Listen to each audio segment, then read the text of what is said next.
Kalau perempuannya sopan, tidak mungkin kami ganggu. Coba lihat tuh cowok-cowok kalau di pinggir jalan main gitar. Mengapa mengapa?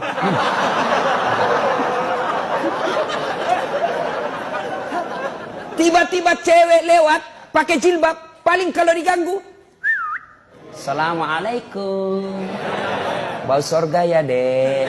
Paling itu. Tapi kalau yang kelihatan dadanya, kelihatan pahanya, tinggi sebelah, cewek jungkir balik dong.